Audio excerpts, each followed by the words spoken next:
is myself, Nystrik, and CCP Falcon. And we will have questions at the end, giveaways, etc. So thank you guys for tuning in. Sorry it's an hour late, or an hour late, but due to the time schedule changes, or daylight savings times changing, it's a little bit different. It'll be at 5 p.m. until the time changes back in the fall.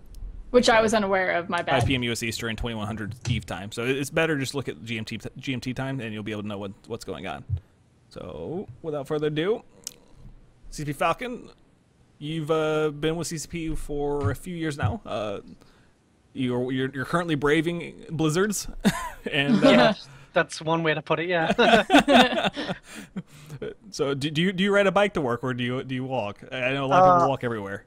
I actually walk. Like myself and CCP Lulu, we have a car, and like I'll get up at like maybe 8 o'clock in the morning. I'll feed the cats, and I'll be like, hey, I'm going to work, and I'll walk to work, and then she'll get up an hour later and she'll drive to work. So like, I'm like, I could just spend an extra hour in bed, relax, get a nice warm drive to work. But I kind of prefer walking. It's like 15 minutes down the coast, so it's a really nice walk. It wakes you up in the morning.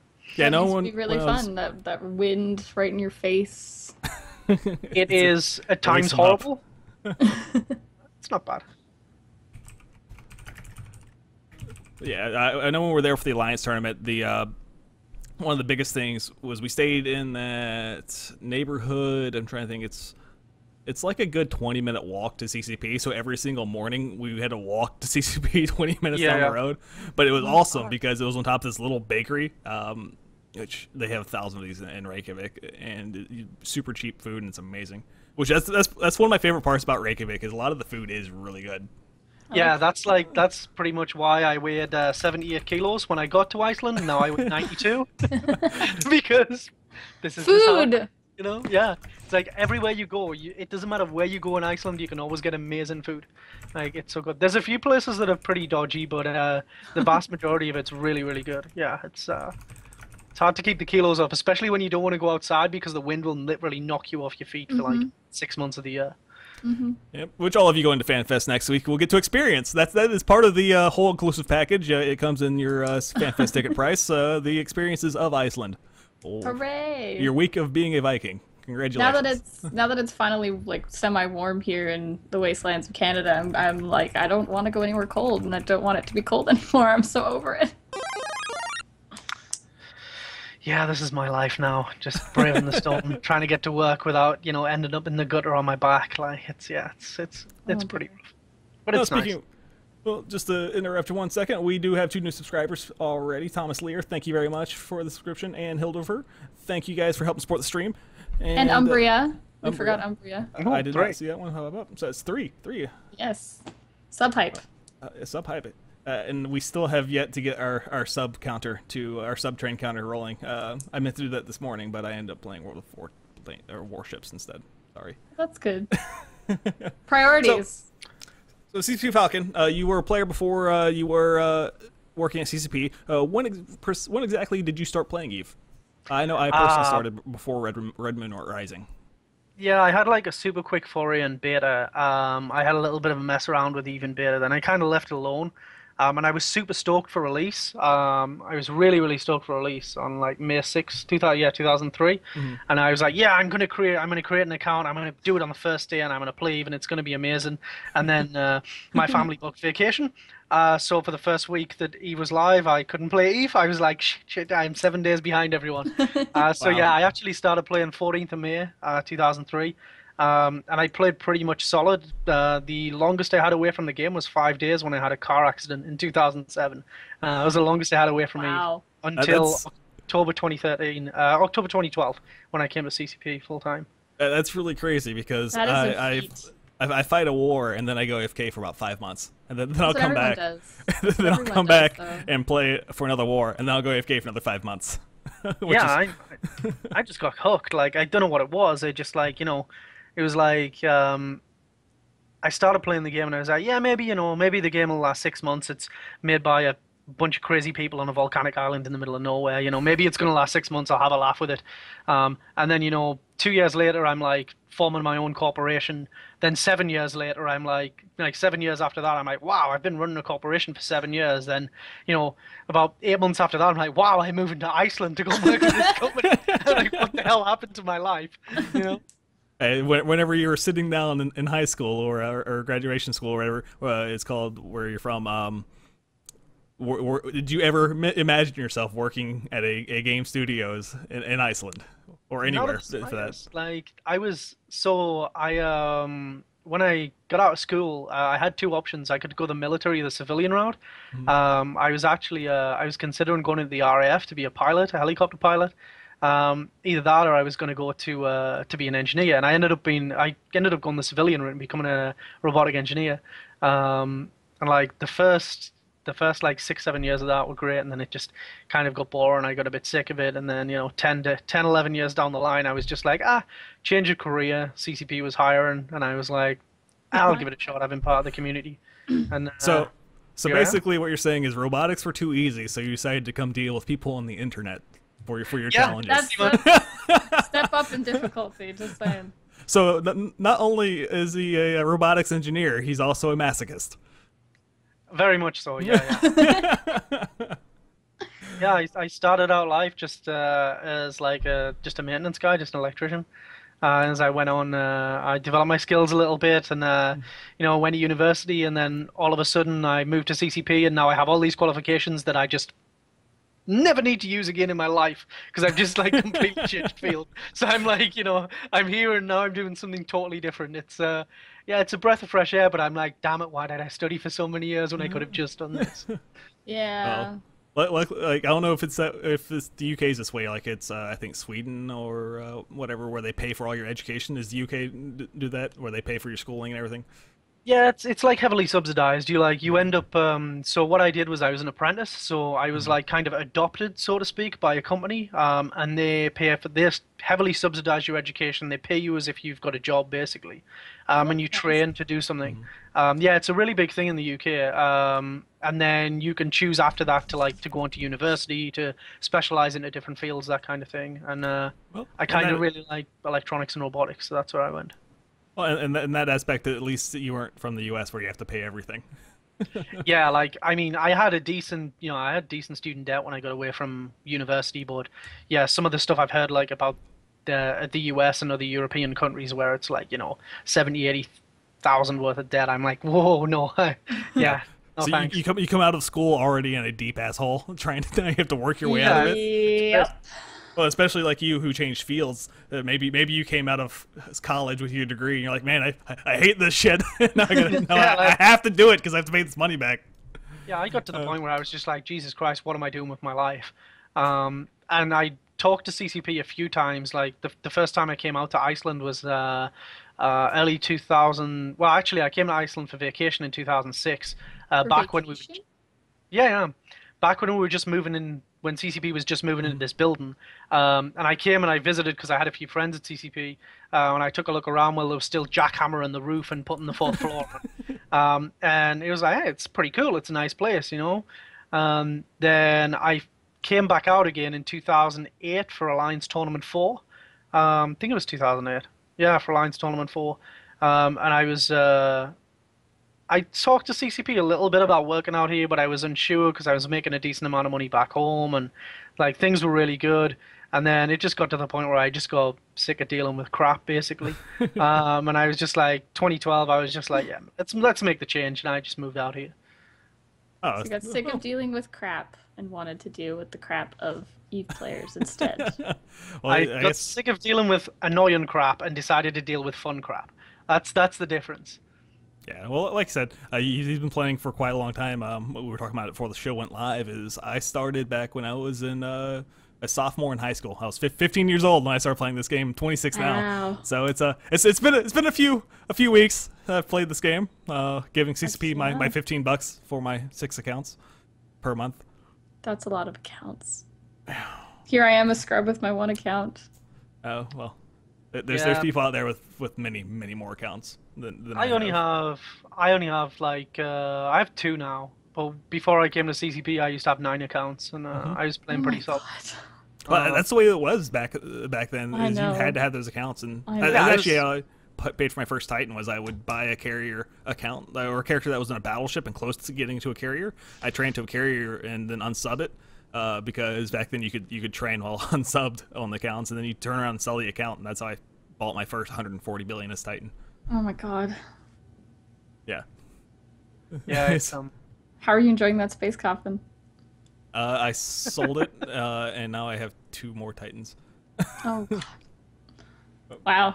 Well, moving on, I guess a little bit. Well, actually, not really moving on, but I guess let's get a little bit more into your history with EVE Online, Falcon, and sure. kind of what you've done. I guess, and I guess the big thing is VETO, man.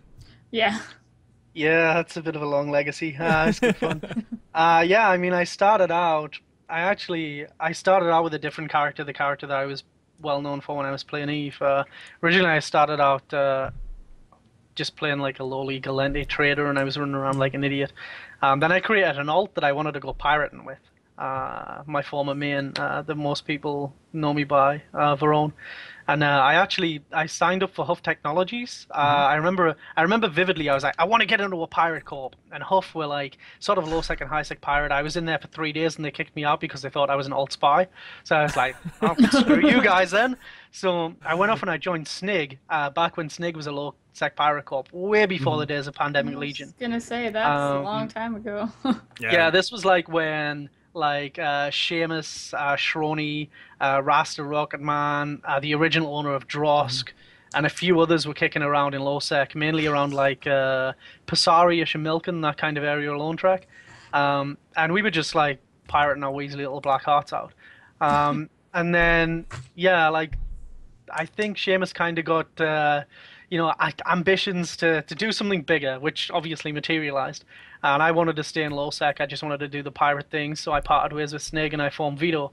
And I thought, maybe I'll give it a go for a few months, see how it goes. I don't really see myself as the leadership type, at least not in EVE. And 7 years later, I had one of the best non-pirate corps in the game. So yeah, it was just weird circumstances that drove it on, but I ended up with an incredibly close group of like maybe 90 or 100 guys who I'm still, the vast majority of them, since I disbanded the corp when I came to CCP, the vast majority of them I'm still incredibly good friends with. Well, that's the big thing about EVE is I've said this thousands of times to people I know and people who talk about EVE and stuff, but I've never been around a gaming community like EVE Online's, like how supportive they are to each other, and especially when you get into these like niche players. This like next week will be my 4th FanFest, and before I've been playing since I was 15, so I've been playing for 11 years. And before I joined Goons, I didn't really have any drive to go to a FanFest, but once I started playing with them and gotten into their community and everything like that, I wanted to go and meet these people. And I think it's kind of the same thing that Verone's done with VETO, and the game's changed so much since then as well. If you look at pirating, like pirating was huge back then. Yeah, it was so massive. Big. I made like my first 10 billion ISK out of piracy. Like that was what made me all my money initially. And yeah, I mean, it's like I kind of have the same sort of experience. I mean, I started out playing. The first FanFest was 2004, back when it was in the Nordica. It was like in a conference room in the Nordica, and there was like 60 people there. And I didn't go to that one. I read up a little bit about it. I heard about it. Then, 2005 rolled around, and I was like, maybe, but I'm doing the thing with SNIG. I'm having fun. I'm really busy with work. Then I founded VETO in like November of 2005, and then 2006 was my first FanFest. I was like, screw it. I'm going to go and try it out and see what it's like. So that was the first time that I came out to Iceland was for FanFest 2006. Then I came back again 2007. I had vacation 2006, vacation 2007, and then 2008 I came for the first Alliance tournament I did. It was like, I got hooked on Iceland immediately when I came out here. It's such an amazing country. Yeah, my very first FanFest, I was there for I think 5 days, and since then I've learned after my first FanFest, you always want to take extra days in Iceland. You don't want to get there like too late or leave too early, because a lot of the cool things do happen like outside of Harpo, where you get together with other players that you fly with in game, and during the actual FanFest event, you're busy getting to round tables, etc. But after that, you can actually go and go hiking in Reykjavik and everything like that, or not Reykjavik, but Iceland. Oh, that does sound fun. Yeah, I did. Yeah. I went out there and then that for when I was there for the Alliance commentary, which was really fun. Yeah, I did that. I think it was FanFest 2009. I think I came out and I spent 3 weeks in Iceland, and I went out we went out sea fishing. A lot of the guys from my co-op went out sea fishing. We went out snowmobiling out on Vatnajökull as well, the glacier down south. That's awesome. The one that's kind of on fire still right now with eruptions and stuff. Yeah, it's amazing. I mean, even if you just want to, just want to head out and sort of explore the countryside, go and see the Golden Circle, that kind of thing. It's super cool to take a few extra days just to kind of soak up the atmosphere, because this is like the most chilled out country I've ever been to in the world. It's super nice.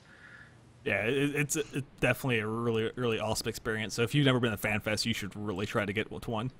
Or even if you're just coming to visit, because I believe in May a new airline's opening up where it's like $100 from the U.S. or something to fly from JFK to Iceland. Yeah, oh, wow. yeah. Like we've been talking about this a lot actually around the office, because we've got a lot of U.S. expats who do obviously are based in the States and they go home to visit their families. And yeah, there's like a budget airline kind of similar to EasyJet that already operates in Europe, but they're going to start flying between Keflavik and JFK as well. So it's going to make things like, I think they're going to be flying between Keflavik and Boston too. So it makes it like super good for connections to the US. And That's it's super awesome. cheap. I was really excited for that until I saw it was in May and not March. Yeah. wrong month. I tried to email their corporate counsel and tell them they get them dates mixed up, but it was no good. No. Oh. But yeah. So you said that you got your start kind of pirating in nullsec and stuff. So let's move this conversation into how SOV is going to change and kind of your opinions on what's going on with all that. I was kind of on the fence initially about the changes, shock horror, not agreeing with what the company I work for was doing. But I was I was kind of on the fence about it, but I've read into it, and I had kind of the same reaction that a lot of EVE players have had, I think, where initially it was like, why are you changing things? And then I sat down and I sort of looked at it, and I think, one, it's time for change, and two, I really, really want to see nullsec to be kind of reinvigorated. It's gotten a little bit stale. Everyone's kind of banded together in these huge blobs. I mean, blobs are a thing in nullsec, yeah, fair enough. But when they get to sort of the size and scale that they are right now, it gets ridiculous. I think the changes are going to have a couple of really good key things for us, at least. Is it's going to break things up. It's going to let people get a good start in the nullsec if things go well and according to and it's also, one of the things it's going to do as well, I think, is it's really going to reduce load on TQ as well, which is going to be good. Because one of the things that I really struggle with is I absolutely love what you guys do in EVE. I love these huge, massive fights like BTAC-R and Asakai. But in the same respect, it really grinds my gears at the fact that most of these fights have been spent at 10% TIDI, where everyone's having trouble getting logged in, and it spoils the experience. Yeah. I'd rather see smaller fights that have a lot more meaning, and are a lot more vicious as well, because if you're not sat at 10% TIDI, then you can really mess with people. So it's like I tell everyone that talks about TIDI, could you imagine a fight on the scale of B-R5 at full speed? Full speed. It would be crazy. Just be chaos. I don't think there's any FC in the game who could keep up with that, to be honest. It's just ridiculous. No, exactly. You would need dedicated people for every single thing. I mean, it was if one person tried to micromanage all that, your head would just explode, because there'd be too much going on. It'd be hilarious. It'd be amazing though, and I would love to see it someday. But I don't think hardware and the legacy code will support that anytime soon. Yeah, I mean, I think it's less about the whole legacy code thing and the hardware thing, and it's more about just giving you guys a better experience. And And the thing is as well, I mean, like, these big fights are cool. They're super sweet, and they do a hell of a lot of for us in terms of market and stuff. I mean, like, everyone saw what happened after BTAR and how many people were like, "Ooh, I got to try this game out." But I'd honestly rather see like rather than seeing like 60,000 trial accounts suddenly appear and people trying the game, I'd rather see the guys who have been invested in the game for 5, 6, 7 years actually getting a good fight out of it and actually having some fun. I'd rather see slow, sustainable growth than a huge spike, and our existing players having fun and having a really, really good time in the game. So I think these changes are going to put us on the road towards that. I think it's going to be really fun to see it happen. Well, a lot of those spikes after those big fights, like, because I imagine that a lot of those people didn't end up making stable accounts and staying, so... Yeah, I mean, I wouldn't imagine they would, so... Yeah, I mean, like, there's... The the conversion and the retention is there. It's just a case of, it's not 100%. It's like... Right. It's a few percent here, a few percent there. But it is cool to see people even just try the game out, because, some of those people might, like, put Eve down for 6 months and then come back in a little while and reactivate their accounts again. We see that happen a lot. I was going to say a lot of people do that. Well, and as a large scale FC, like the big wars, the big fights like that, that's some of the stuff that I play the game for. What about that type of player? What do you think is going to happen when it comes to those people that are looking for these bigger fights, these bigger wars, these big cinematic events? They've just got to get more angry then and rally more people behind them, I guess. I mean, the big fights, I suppose, are still going to be there. I think there's going to be the occasional huge fight now and again, where you've got like, several hundred versus several hundred, I think is going to be like the staple fleet fight. But when you're talking about like something the size of BTAR, when there's a huge screw up or when someone forgets to pay a bail or something like that, I think you're still going to get a lot of people piling into a system. It's going to be a lot more rare, but I think you're still going to get those several thousand people fights. They're just going to be few and far between. Yeah, good point. Like I said, hopefully try to break up some of the stagnation that's in 0-0. I don't think it's going to cause the coalitions to break apart. I think it actually might cause them to band a little bit closer together, but it will hopefully open up some territory for new faces to get in there and try their hand at nullsec. Yeah, I mean, I think that's kind of what it's all about. I mean, it's just kind of to break the monotony, I suppose.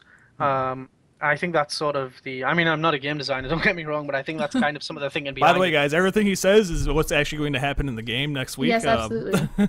Yeah, absolutely. I'm going to tell you guys everything about FanFest. And then my boss is going to come into work on Monday because he's over here from Atlanta, and he is going to beat me to death. You said what? Oh, man. But... no, it's definitely going to be interesting to see how everything shakes out. And Eve players being Eve players, and this community being this community, we will try to find any way we can break something that we can, and then abuse it to our utmost ability, then cry about it that is broken the entire time. This is like and then this is the most CCP fixes it. Yeah. This is the most beautiful thing in the world. Like, I used to love this from the player side of the fence, where CCP would come out with something, and then players would find the most ingenious way in the world to dick around with it, like something that CCP had never thought of. And then I got the beauty of like switching from one side of the fence to the other and seeing things from the inside, where we put a feature out and everyone's like, yeah, this is going to be awesome, and then you guys throw a curveball and do something totally different, and then everyone's just like, Jesus fucking Christ. Like, that's why he's wearing the beanie, guys. Why Like, didn't he's already pulled his hair think out. of this? He's actually bald underneath his cap. That's he had to cover it up from all the stress we put him under. Yeah. I've still got some up top there, but I'm definitely getting thin in my old age. It also explains the Hello Kitty pictures in the background. Kind of a woosah moment. Yeah, keep us calm. It's a been in my life. Oh man. So yeah, I'm looking forward to the changes, and hopefully everything will shake out the way we want it to, where it kind of breaks up some of the stagnation. My biggest concern is that there is, from what I've seen, there's still no incentive to take Sav from like these people who already hold Sav, so I'm not sure what's going to drive the big conflict. I mean, that's kind of one of the things that I was concerned about with the changes as well. Coming from the background that I've got, I mean, like, I know Fozzie obviously was involved in nullsec warfare before he came to CCP, so he's well aware of it. And I think, like, it's more of a case of the way that we run things now with a faster release cadence is we'll make changes and then we'll look at how you guys play with the changes and then adjust to suit. So I think rather than going full retard, so to speak, and like changing the game up completely, it's a good idea for us just to start changing mechanics, see how people deal with them, and then, you know, look at making further changes in future. It's a long process. And, you know, hopefully Eve's going to be around for a hell of a lot longer, so it's not like we have to rush the changes when they affect so many people. It's a good idea to just take it one step at a time because we've got a fast release cadence where we can, you know, make changes every 5-6 weeks. Yeah. Well, listen, hopefully everything will come out the way everything or benefits everyone that plays the game. The guys who like the big wars, guys who like the small wars. Hopefully everyone will be able to have their own little spot in the sandbox and get the content they deserve.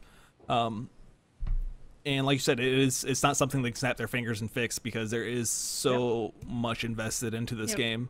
Like players myself, you and other people who've played this game for years upon years, and I think slow playing it is the right decision, and I'm really happy the way the CCP is implementing this, where they're like, here's the changes, and this patch isn't going to hit until June, so we have all this time to look at it. We have FanFest in between where you'll be able to come and sit with us and tell us what you think and give us ideas. And I think really it's going to come down to Fozzie and Rise and all the other game designers working on this to go out, and I guess the community guys as well, and take the player feedback and implement it, and I guess not really negotiate somewhat. One of the main things is like the reason that it's been released so early and the reasons that the information is out there is because there's sort of this attitude in CCP that, yeah, okay, we put the sand and the tools in the sandbox, if you want to talk metaphorically. You know, we create the back end of the game, but more often than not, our players know a lot more about the game, and they really find nuances in it than we do, because you guys like live it, you know. We make it, but you live it. There's people who play the game for 12 hours a day. There's people who never log into the game, but are the leaders of like massive coalitions. Exactly. You know what I mean? So it's like, I don't log in. More often than not, it's a case of we'll put an idea to people and then it'll change, you know. And I've got a feeling that this will happen with the sub stuff, that the basic fundamental principles of it will stay the same, but a lot of sort of the finer details and a lot of the nitty-gritty stuff will change based on player feedback. And I think that's the idea, personally. I definitely like the faster release cycle for exactly that reason. You know, thinking about the way that players in EVE take an idea and kind of run with it in directions like you were saying, that CCP were like, oh fuck, not what we intended. Oh god, what do we do? So now you have a chance to kind of go in after 6 weeks and be like, okay, this is how people have abused it. This we don't like, this we do like. We can make changes now. Yeah, I can't even imagine what it was like, because I mean, I was here for Retribution. That was the first expansion I worked full time at CCP, was Retribution. Then there was like Odyssey. Then we had Rubicon, and then we went at the fast release cadence. Like, so I only saw sort of the back end of the 6 monthly sort of expansion style thing, and like I don't know how. I can't get into my head how they used to fix things in the past, other than with like really crazy small point releases, because now it's just like, oh, we screwed that, let's just fix it tomorrow. But now it's like, but back then it was like, oh, this feature's like not working as intended or something. So, oh, hold on, well, I've got 6 months till the next expansion, guys. We're gonna have to do something about it, you know. But like, yeah, now it's super fast, it's super smooth, and it's really easy, and like, you know. It's super good because obviously, like, the community team puts the patch notes out, so we see all the changes that are going into the game. So we're really at the front and really abreast of what's going on, and it's super good to just see, like, you know, oh, we've got a problem. Oh, we're gonna patch it tomorrow, and then like a set of patch notes comes to us. The patch notes are out. The patch is done. Boom. Done. And it's like, you know, a 2 meg patch in the client and everyone's happy. So it's really good to have this super fast release cycle where we can just fix things and get stuff done. And I know the guys in design and development absolutely love it. They seem a lot happier with it. It seems like it's a bit high demand for them because, you know, they're patching every 5 weeks. They've got a lot of stuff to do to get themselves ready every 5 to 6 weeks, but everyone seems really happy with it. I know I'm really happy with it because it's kind of it's reinvigorated a lot of people's love for the game, I think, seeing so many updates so fast. Yeah, well, as a player and from talking to other people in the game, the 6 week release cycle is really awesome. And I think the only thing that as a player and as a community that would be better is to just make sure that the game designers have enough time to actually go back and look at the stuff they're changing. Sure. Because like Mm-hmm. the Ishtar changes and the ship balancing stuff is sometimes it doesn't get done right, and it does need another pass, and hopefully they don't hit it, then move to the next thing, and then they don't hit it for another year. So Yeah, I mean, hopefully like- with the new release cycle they can kind of spread their time out a little bit. From a player point of view, that was kind of back when I was a player, back when we were doing the whole 6 monthly release thing, that's kind of what it felt like was happening. Sort of a feature would go in and then it would just be a thing and it would just be there. Like, case in point was factional warfare. Like, when that first went into the game and then it didn't get touched for ages, I was like, it really annoyed me because I wanted to get into it, but I wasn't happy with the state of it. And then slowly as time rolls on, small changes happen here and there.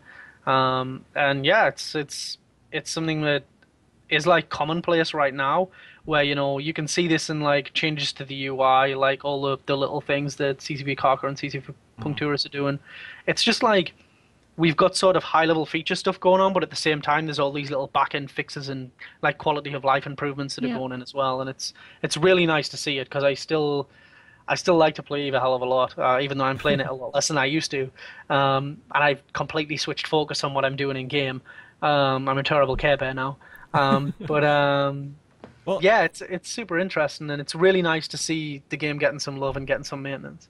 Yeah, well, as like a community, as a player base, the player base also has to get used to having these quick release cycles. And instead of you having these 6 months release where you have all these big features coming out, like, oh, look at this shiny thing here and there that we've finished it a month after the last release, but we had to sit on it for the 6 months. But instead of having these big god features coming out and these big releases, they're going to be coming in like every once in a while. So you're like, oh, this like Proteus, for example, there wasn't much in it. Like there was some optimization stuff and stuff like that, but other than that, I think there was like the medium beam rebalance or something like that. But there was nothing huge, and as a community, people just have to get used to that, like, and just look at it as they're working on the game, and as they can. And the good thing about this is, as they fix it, that they can move on and go to something else, and go ahead and push that out, set it to be released in the next cycle. So it's a really good idea. I mean, some of the releases are going to be super quiet. That's just like how it is. I mean, the release right after Christmas in January, naturally, because of Christmas vacation, a lot of our designers are expats from other countries, so they'll take 2-3 weeks off. So, the release directly after Christmas is going to be quiet. Yeah. The releases like directly after FanFest are going to be quiet.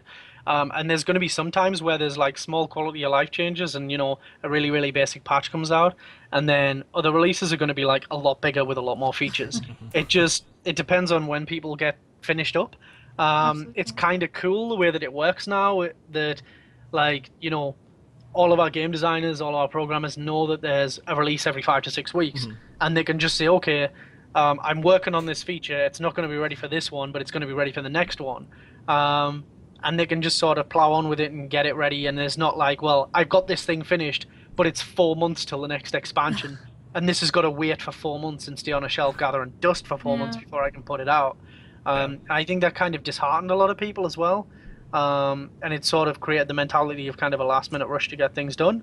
But now it's just like, it's super organic and it flows really well. And it's really good to see everyone super motivated. Yep. Well, let's see. So we've hit a few points already on our small little sheet. I guess we could talk about something that's happening soon. That I don't know, something next week, I guess. FanFest. Oh yeah, that old thing. Wow. Yeah. I almost forgot about that. It's been my life for the last 4 months. Like. Well, when I was doing research, like, because we're like, we have Falcon coming on this weekend, and I was all right. Let me look, see what we got. Now I was looking through your dev posts, and like, I think the last 9 out of 10 posts was about the extended server maintenance. And I was like, shit, not much to go off there. Yeah. Like I put a couple of devlogs out. There's been a couple of devlogs by like CCP Legion. There's one coming out for CCP Guard next week. There's a couple more kicking around there about FanFest. But yeah, it's like there's a lot going on this year. It's going to be pretty cool. We've got some really cool stuff lined up. So it's yeah. So speaking of cool things, anything that stands out? I know there's the soccer match. Are you playing in the or the football match for those Euros? I can say. I despise football. I'm not a fan of soccer at all. So I'm like, nope. I'm actually going out for dinner with a few friends on that night because I've got a lot of former court mates coming over, so it's going to be nice. So this is the annual the VETO dinner. Yeah, it's this is actually the 10th anniversary of the formation of the corporation is 2015 as well. So a big day. We'll have a big gathering in November in London, and yeah, this is the FanFest for it as well. So there's a lot of people coming who are gonna have a drink and chill out, play some Cards Against Humanity, and be horrible people to each other. Oh, perfect! That's my favorite way to spend time with people that I know. Yeah, well, it just goes to attest that how strong the EVE community is, that people are sticking together. Like, even though he's not with them anymore, they're still hanging out and good friends. And yeah, I mean, I speak to a lot of the guys still on Facebook. I think that's one of the beautiful things about the EVE community, and that's one of the things why I absolutely love my job so much. Is like I've basically gone from doing what I was doing as a player to doing what I was doing as a player, but for CCP now, where I'm just working with members of the community, and it's so good. It's like we have literally the best community in online gaming, and I always say that every time anyone asks me because, you know, we're dicks to each other. There's no doubt about that in game. We are dicks to each other, but when the shit hits the fan, this community really pulls together and is a really, really good group of people. And although some of the questionable stuff that goes on Reddit, the forums, and in game, when it boils down to it, there's always support. There's always support no matter where you turn, and it's like it's super good to see such a strong core community. I mean, people with communities in the millions and the tens of millions can keep them. I don't care. Like, I don't want a community of, well, I'd love a community of 10 million people. That would be great because EVE would be like doing extraordinarily well. But I'm happy with like a community the size that we have and sustainable, really nice growth where we just have a really good group of people together who have fun. Even if that does mean screwing each other over in game. As long as it stays in game and everyone could have a hug and a beat together outside of game, it's fantastic. Yeah, so, I'm like super stoked for next week. I'm like, yeah, it's going to be cool. Anything special you can tell us that we haven't heard yet? Well, actually, what I want to know, I don't know if it's been posted. Who will be at the party at the top of the world? Do we have a artist list, or is Z-Trip going to be back, or? We're actually doing all Icelandic bands this year, as far as I'm aware. We decided to keep it local this year. Not saying that Z-Trip might not make another appearance next year, but we're trying something a little bit different this year. But yeah, there's a lot going on at FanFest. We've got some cool stuff to show off. I don't want to give any spoilers, obviously, or my boss will kill me. But there's a lot of cool stuff going on. Well, I can't lie. I'm kind of sad Z-Trip won't be making an appearance this year, but we'll see. We'll give it a shot. I can't hate change off the start. So yeah. There'll be some classics, let's say. Return to our roots. And yeah, there's a lot going on. I mean, we're in the silent auction again this year. There's a lot of cool stuff in the silent auction. We've got a couple of nice reveals. We're going to have a lot more information about Valkyrie too, and some VR stuff. And what are those reveals going to be? Oh, I can't tell you that. You'll find out. You will find out when they are revealed. All will become apparent when they are revealed. But there's going to be a lot going on. Then we've got Worlds Collide as well. There's going to be a lot of talk of structures solved. I'll be commentating Worlds Collide. Nice. Yeah, do we have any predictions? Predictions? Looking at the ship setups and everything, I'm going with TQ. I'm going with TQ, but I really want the Chinese to win. And I think the Chinese do have a few setups that can win, or Serenity. Sorry, not Chinese, but Serenity. I do think they do have a few setups that have quite a good chance. A lot of them are kiting setups, which is the camel setups or the Tranquility setups are more traditional Tranquility setups where they're brawly and tinkery. So if if they're able to get out and kite and stay alive and keep range, then I think they do have a chance of clearing some of the tackle and stuff off the field. So it's going to be really, really interesting. I'm super, super stoked for that. Yeah, I think we're going to have sort of one of those like Alliance tournament-esque style situations where you have a really, really like brawly tinkery setup in the middle, and then you're probably going to have Serenity kiting, and they're just going to have to time it perfectly right to dive in and try and hand TQ their asses. But it's going to be interesting. Like, I'm really interested to see how different the meta is between the two servers, and to see how people are going to react to each other. I know one thing, they're going to get a huge warm welcome when they get here, though, because it's super cool that we've been able to fly them all the way out here. And by super warm, he means a blizzard. Yes, well, I mean... Emotionally, yeah, like, I'm sure they'll be okay. They'll like have no idea what's going on with the weather outside. They'll be like, "Hey guys, welcome to literally the other side of the world." Where it snows 1 minute, sunny the other, raining. Who knows? We'll find out. Weather roulette. I'm just really glad it's not the middle of winter, because the lack of daylight would really get to them. Like, it's like you really have to prepare yourself for that. But yeah, I'm also hoping that maybe the weather will clear up a little bit and we'll actually get to see the eclipse. I'm kind of a little bit pessimistic about whether the Icelandic weather's going to hold off and actually let us see anything, or whether it's just going to like get a little bit darker for a few minutes and then a little bit lighter again because of the clouds. I'm not too optimistic. I've been to Iceland 5 times now, and it's never. I don't think I've ever seen clear skies except for maybe once in Iceland. Sometimes the summer is really good. Sometimes you get super clear skies and it's really nice. It's kind of chilly, a little bit breezy, but yeah, the temperature gets up and it's not too bad. But yeah, it's like 9 times out of 10 it's cloudy and overcast even in the summer. So. Yeah, well, you mentioned on Serenity the different metas and like between Tranquility and Serenity, and I was actually talking about this on my streams the other day, and someone who knows a little bit more about the meta there saying that they have a really, really more volatile meta that everyone Tranquility wishes that we had, where they don't use logistics ships hardly at all. Like if you look at the setups for the Serenity server that they're bringing to the tournament, I think only 1 or 2 of them actually have a logistics ship, and it just goes to reflect that even in their fleet metas, they don't have as many remote reps, and they go into these big giant battles with battleships and everything, and they just brawl it out and super bloody. Lack of command ships as well. Like it was like, when I first looked at the setups, I was like, wow, these guys are going to get their asses handed to them. And then I sat down and I thought about it, and I'm like, actually, if they know how to fly these ships, it's 2 really, really like polar opposite kind of ways to think about going into a fight. But if they're good at flying, if they're decent enough pilots, and they stand a fighting chance, I just think it's going to be super interesting.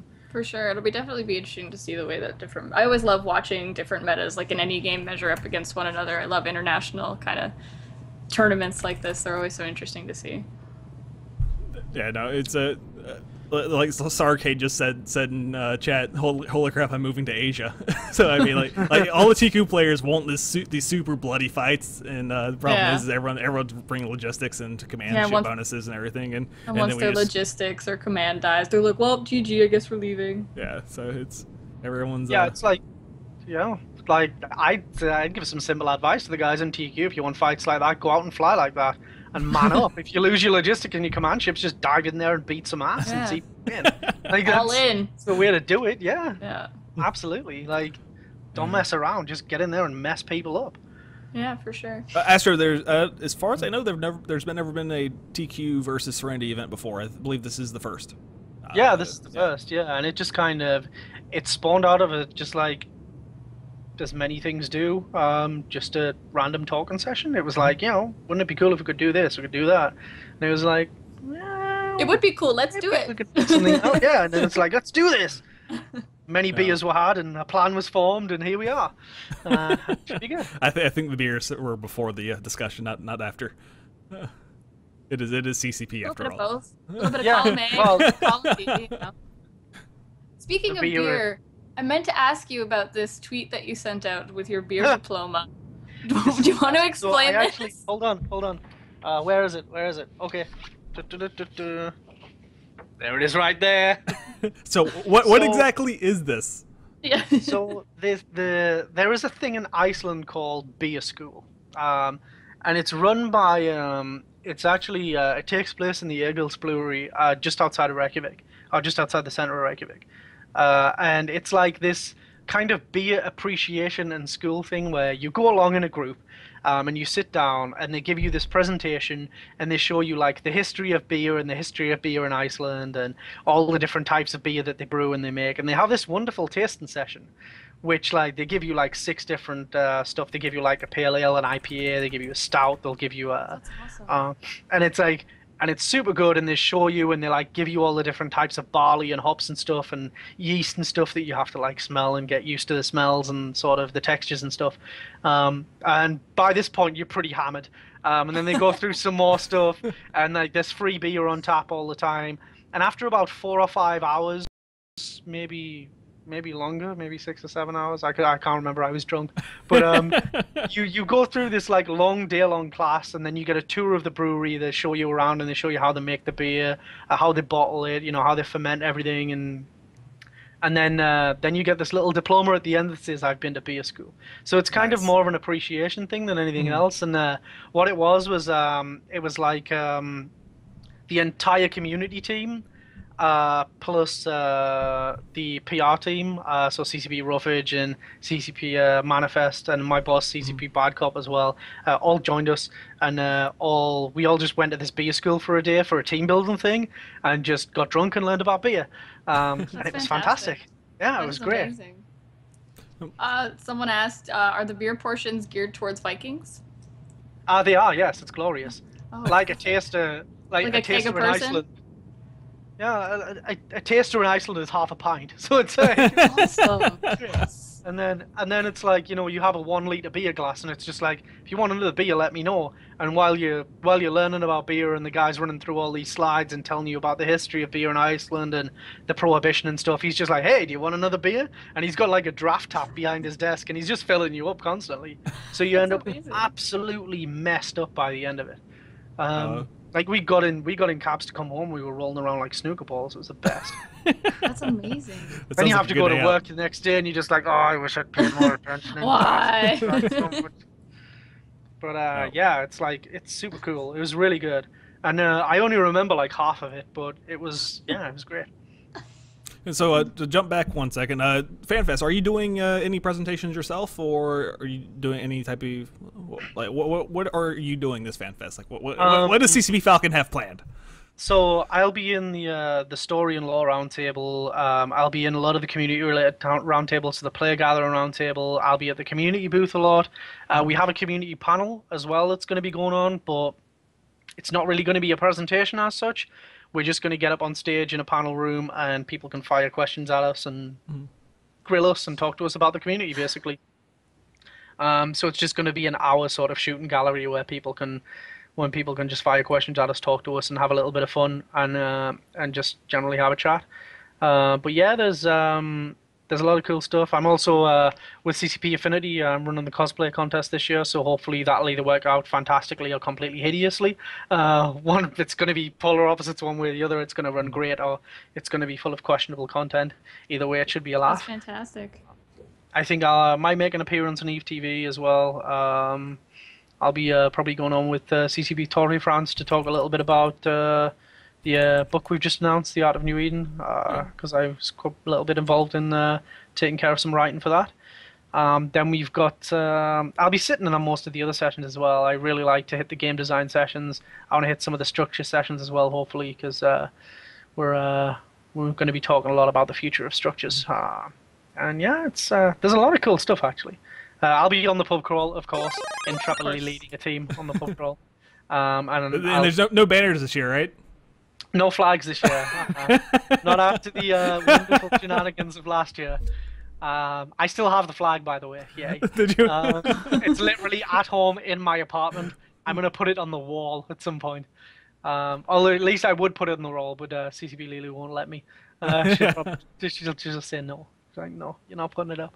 For those who don't know, actually for the past 3 years, ever since the whole banner was instated, what happens on pub crawl night is a lot of overzealous nerds decide they're going to brawl over each other's flags, and it got kind of violent last year. Yeah, this happened. This happened. The first time was the 10th anniversary FanFest. That's when we first had the flags. And then it happened again last year, and this year we were like, yeah, we're gonna skip the flags this time. We're gonna do something. So it should be good. But yeah, I still have the flag from the 10th anniversary FanFest with my group's number on it, and I also have the flag from last year as well. So yeah, it was good times. It was good fun, and things, you know, sometimes things do get a little bit fun and a little bit interesting and energetic at FanFest, but it's always in good fun. Yeah. It's nice. No, there's also copious amounts of alcohol consumed at FanFest, so I contribute a little bit to that. Yeah. But I think, let's see, other than that, I mean, FanFest, if you're going to be here early for FanFest, there's a soccer. CCP Parker is leading a group out to go skiing, if that's your thing. I went 2 years ago. No, last year I went. It was a lot of fun. And even if you've never skied or snowboarded before, you can go. CCP Parker will typically take care of you unless she pushes you into a tree, which she's been known to do before. Oh, that's nice. So yeah, there's also a lot of other stuff you can do. I mean, I was actually ice skating today right before I came to. Is that how you get to work this morning? No, I'm going to be rolling to work on Monday if the wind keeps up. I'm going to be like, I'm just going to lie on the ground and just roll to work. Probably seems like the most efficient way to get here because I'll be on my ass more than my feet if I try and walk. Yeah. But yeah, there's like, you know, there's ice skating, there's super jeep tours. You can go hiking, walking, climbing. There's a lot of open air swimming pools as well in Reykjavik. There's a Blue Lagoon. Or you can just go out and get drunk and enjoy the good food. That's always a great thing too. There's some really, really good restaurants downtown. If you're looking for breakfast, if you're from the U.S. and you land at 6:45 a.m. and you want breakfast, Laundromat and Prickett are both really amazing. Yeah. If you go to Prickett, make sure you have about an hour and a half to eat because it takes a little while. Yeah, it takes a little while. Nora Magazine as well is also amazing for food. They have like this sort of French-Japanese chef. And she is amazing. She puts some super cool food together. I highly recommend the chicken there. It's fantastic, and it's where a lot of CCPs hang out too. So you're always liable to catch a dev or two if you head over to Nora. And it's a really chilled out place. It gets a bit rowdy at night because the music gets loud and it fills up with bodies, but live ones, not deceased. And it's generally a good time. I mean, the nightlife in Reykjavik is super cool. It's a super safe city. Like, I've never really seen any trouble. The worst thing I actually saw ever in Reykjavik was during FanFest, and that was Tirakstork so drunk he couldn't stand up. But he was fine the next day.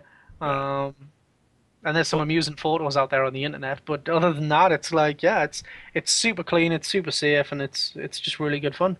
During the week in Iceland, like the normal working week, you can walk past coffee shops and you'll see just baby carriages with babies sitting outside coffee shops, just chilling, and their parents are inside having coffee and they're chilling outside. Yeah, like, there's no messing around. It's like it's Iceland. So weird. Yeah. The country is so weird. Like, I was just at like the ice skating rink, and it's like you go there, and in the UK you would go into a place and you would have a locker where you would store all your belongings, and then you would put your ice skates on and you would go out skating. In Iceland, no, there's just benches beside the ice rink. You just throw your phone, your wallet, your keys, your shoes, everything on them, and you just go out skating, and like nothing, no one bothers with anything. It's like super relaxed. I can come into the office and leave the car unlocked and totally forget that I've left the car unlocked for 8 hours. And then I go up to the car and I'm like, shit, I forgot to lock the car. And it's just, there's like very little in the way of crime in Iceland. Like, it's... That's good, though. Well, I guess it kind of pretty much covers FanFest. If you want to see the full schedule, I will actually go ahead and... where is it? I had it pulled up here. I got a link. It'll be linked in chat in just a second, guys. There you go. I will actually be doing a roundtable on Friday. I'll be doing the streamers roundtable on Friday, and I'll be doing the commentating for Worlds Collide on Friday night. And Then other than that, you'll see me walking around probably with a camera. I'm also going as press this year, so I'll be doing video interviews with devs, and probably I'll be doing player interviews as well. So if I ask you to talk, then don't be too camera shy, please. You know, I'm kind of sad that you know, talking about all this great food, I'm kind of sad that I'm not going. I like food and beer, and I want good food and beer, and apparently Iceland has the best place to be, milkshakes. and I'm really sad about it now. I didn't know. We also have our own special beers as well this year, so you're gonna miss out on those too. Those are amazing. Apparently we're getting a taste test of them on Monday, so I'm probably gonna be drunk. But it's like sounds really cool. Sounds good. We had a little bit of an interesting time coming up with names for them. A few of us sat down in the office and worked out the names for them. But yeah, it's gonna be pretty cool. It's like the first time we've tried doing custom beers too. So night of the pub crawl, no doubt people will be down in a few of those, and it's I think it's generally just gonna be good. Speaking of interviews as well, actually, we're setting up. We have a big area called the Capsuleers Lounge this year around, where you can just like go and chill out, you know, have a bite to eat, relax and stuff at FanFest.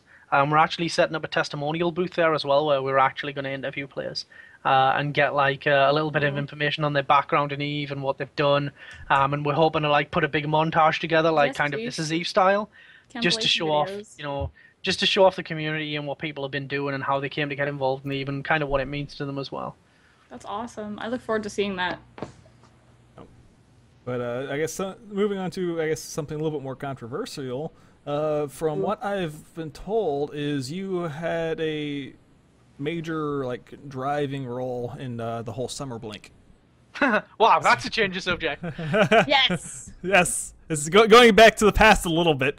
Let's a little bit, yeah. but it's a pretty big thing, especially for since a lot of our audience is nullsec guys, and etc. So. Can you guys tell a little more about what your hand in the Summer Blink was, or Summer Blink resolution? Sure. I mean, like it's pretty simple. I kind of had to deal with it because I'm the community manager for CTV. But no, I mean, I actually got the week that it happened. It was like I think 10 p.m. on the Sunday night that I got pinged by a CSM member on Link, and I basically didn't sleep for 3 days because it was just a case of trying to find out what the hell was going on and getting it sorted as soon as possible. It was, yeah, I mean, what happened was super ill-advised on the part of Summer Blink, and then the whole, you know, releasing emails from members of staff and stuff like that was just well out of order. And in the end, I think in the end, it was an unfortunate set of circumstances and unfortunate the way that it ended up happening. But, you know, two things came out of it. One, we needed to send an absolutely clear message that this kind of stuff won't be tolerated. And two, as well, we need to send an absolutely clear message that, you know, we're not going to allow people to mess with the game in that kind of way.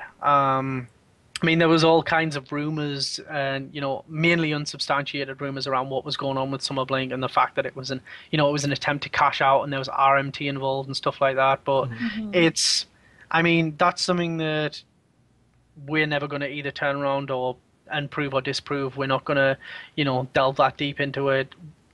The situation was taken care of, and thankfully it was taken care of relatively quickly. I honestly would have been happier if it had been less than 48 hours that we were able to do it, but with time zone differences between the Reykjavik office and our legal team in Atlanta and our sales team in Seattle as well, it was kind of like, it was sort of blah, blah, blah, blah, blah, and we were, you know, we're shooting emails backwards and forwards and ended up with a few long nights of no sleep and lots of scotch. But it turned out, yeah, it turned out to be pretty good. The CSM as well were absolutely fantastic. Like CSM 9 were just unbelievable, absolute heroes when it came to dealing with this and sitting down with us to talk about it. I mean, some of the meetings we had with them were like with literally 45 minutes notice. Wow. And we had like 10 members of the CSM turn up to talk to us. And it was like, because they were super interested in it. They wanted a good resolution. And, you know, it was a totally different set of circumstances to what happened the previous October, I think it was, with the whole Golden Magnet, Ishicon, Watch Scorpion, yada yada kerfuffle. But I mean, back then I wasn't community manager, so I just sort of, I sat down and I sat by the wayside and I was like, okay, there are other members of the community team who are dealing with this, and they dealt with it their way. I would have dealt with it differently back then if if I'd have been in charge, but you know, that was their call to make at the time.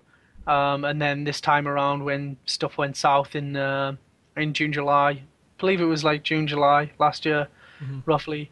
Yeah, it was just enough's enough. Well, and speaking of the CSM, you work a lot with CSM, being the community manager and all. Yeah. What is your opinion on the whole kind of taking away the FanFest trip at the end for the seats? I'm all for it. I mean, like, it's a significant part of the budget for the CSM, and I think, and not to be a dick or anything, but when the CSM are over in Iceland for FanFest, generally, for me, it's like, it sounds a little bit callous to say it, but I kind of control the budget for the CSM, it's for me, it's bang for the buck. It's like your subscription money is going into paying for the CSM, so I want to get the most possible use out of the CSM.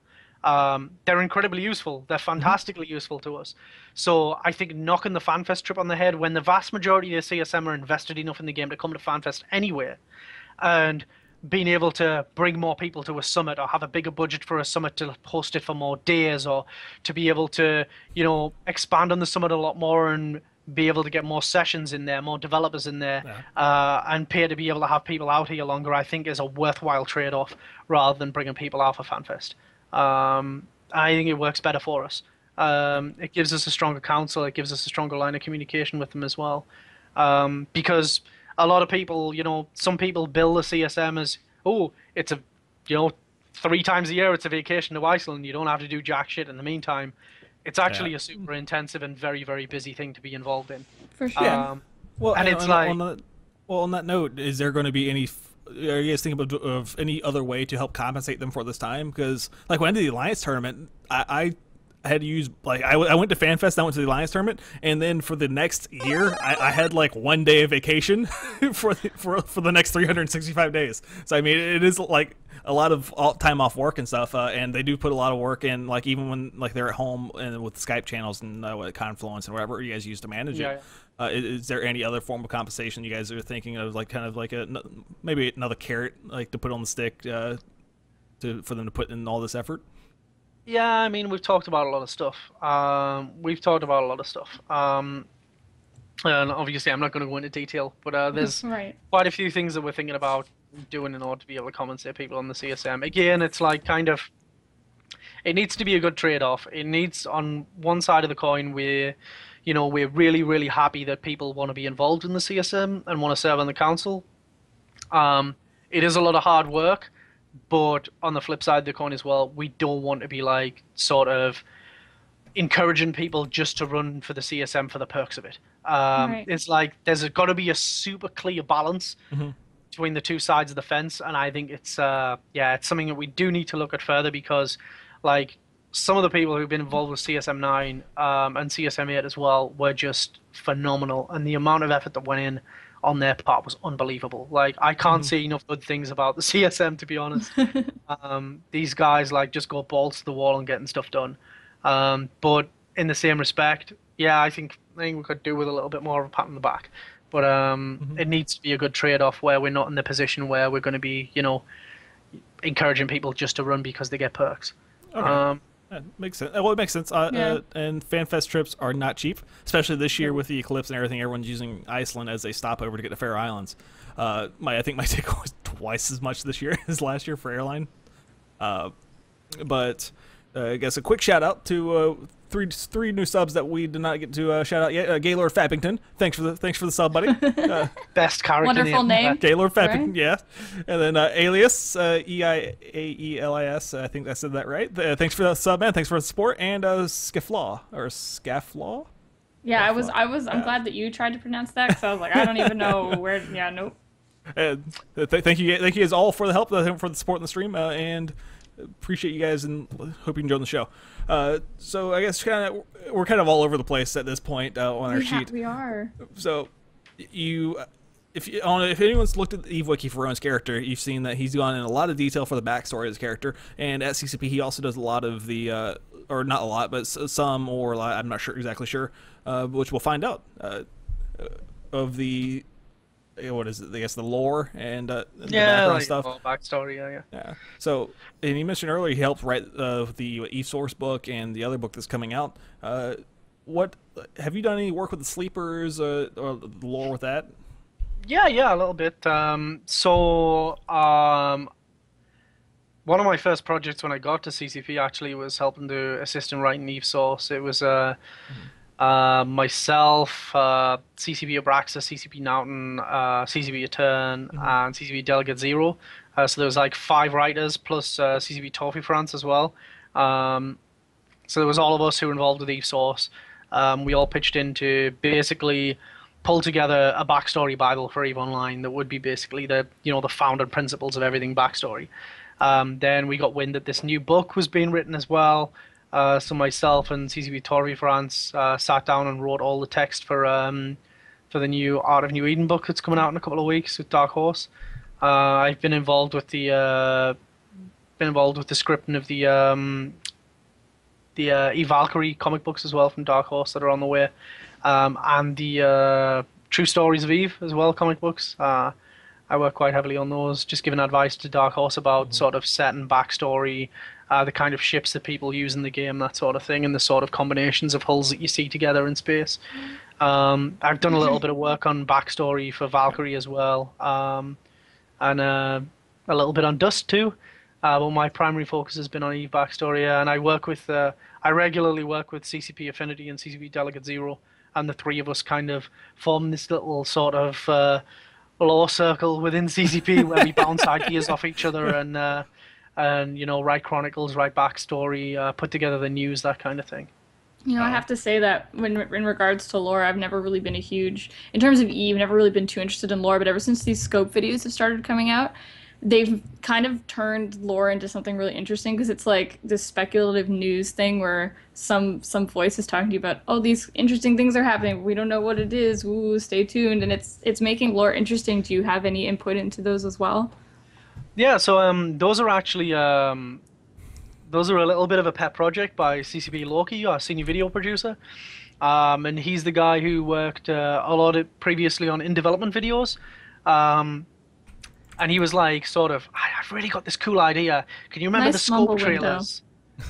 It was like, can you remember the scope trailers back in the day that we used to do? The ones for the coronation of Jamal Sarum and the Knicks hitting Ishikon headquarters, that kind of thing. Everyone loved those videos. Yeah, it's like, I want to bring those back, and I want to do with current affairs, and it's going to be super difficult, but I want to do it. So we're like, okay, let's see what we can do. And we profiled a couple of videos internally. CCB Loki sat down and he made a couple of videos internally, just like to sort of get a template and an idea of what he wanted to do.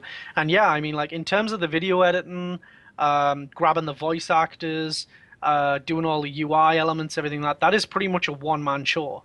Like CCB Loki does, like, sometimes he's here till like 3 o'clock in the morning, like getting these videos right. It's absolutely astonishing. And then like typically like myself, CCP Affinity and CCP Delegate Zero, like feed him lore stuff and backstory stuff and do a little bit of scripting for him and that kind of stuff.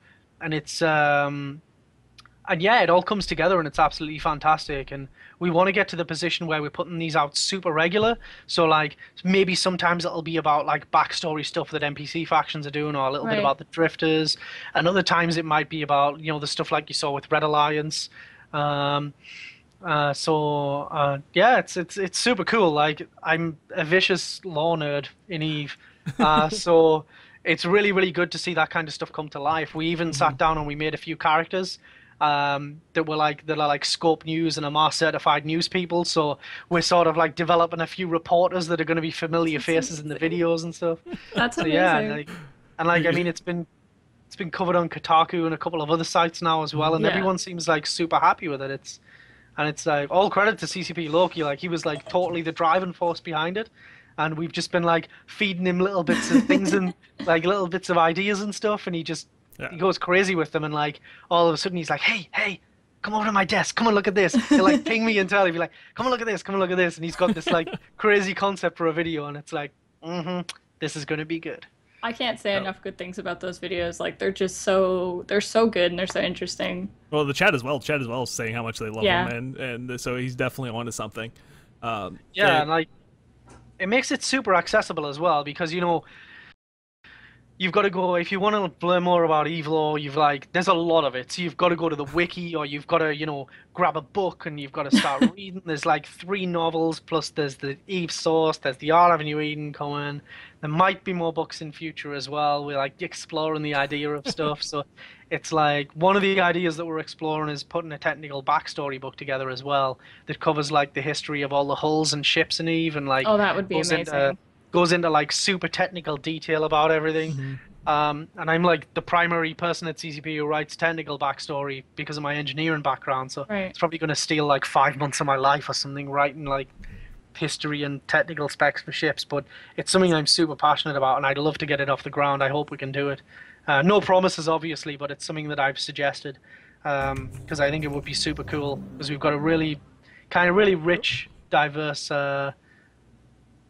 game with a lot of tech backstory. So it'd be nice to get it all collated in one place. And the latest video I just linked in the chat. So if you'd like to watch the latest one, it was on the Revenant that was recently destroyed. And like I said, these are really cool videos, and if you haven't seen them, you really need to go check them out. And I guess on the lore front, can we expect any more lore coming out? Like, is there anything going to be developing with Sleepers, or is that something that might be coming out at FanFest? So yeah, stay tuned for FanFest, basically. I'm so excited. There's, I'm so excited. Damn it! Watch the stream, come to FanFest, get drunk, have beer, watch fun stuff. No But downside. yeah, one of the things that like CCP Affinity in particular has really been trying to do, something that I absolutely love and that I'm helping out with as much as I can, is she's kind of as a team we're sort of trying to work backstory in with game design. So when changes happen, like for instance all the drifter stuff that you're seeing now, it's reflected in game by like stuff that's going on in backstory that people can interact with and read about and sort of get a little bit of an in-depth feel for. So yeah, it's kind of like everything we want to do going forward is we want to try and make sure that like that all the features and the changes that go in have like an in-character backstory explanation and a link to what's going on. So yeah, it's kind of nice. Yeah. So then I guess going off that, probably the most important question of the stream is when can I fly the Drifter battleship? Yes, please. What skills do I need and how do I fly it? How crazy would it be to let players fly that thing? You can keep the super weapon. I just want the sweet looking ship. Yeah. It is a pretty ship, isn't it? It's so pretty. Well, and I love the weapon system, though. I mean, I would love to see a new weapon system added to the game. Might be interesting. Yeah. But it's it's a super nice ship. I really love the design. It's actually it's like kind of away from the designs that we usually have in Eve. Like the the traditional Jove designs are more organic. They use like sort of solid materials, so they use metals, but they look kind of organic, and they sort of have a more definitive sort of organic look and shape to them. But these are like super sleek, kind of stealthy, like super advanced, crazy, scary ships. And yeah, I've lost ships to them in game so far. So yeah, it's not fun. Our own creations are murdering us. It's the best. It's like Frankenstein gun. No. I know that we've gone full circle and ended up back on FanFest stuff. There was a question in chat that I just saw scroll past. Where will the stream be for FanFest? Which I believe it will be on the CCP Twitch channel, which is twitch.tv/CCP Games, I believe. Yeah, it's just CCP? twitch.tv/CCP. That's where the stream will be based. Okay. There's actually, if you go to community.evenline.com and click on the news feed, there's actually a news item out that shows the full schedule in the stream and tells you that it'll be on our Twitch channel. And there's a link to the Twitch channel there. And of course, the stream's completely free this year in HD.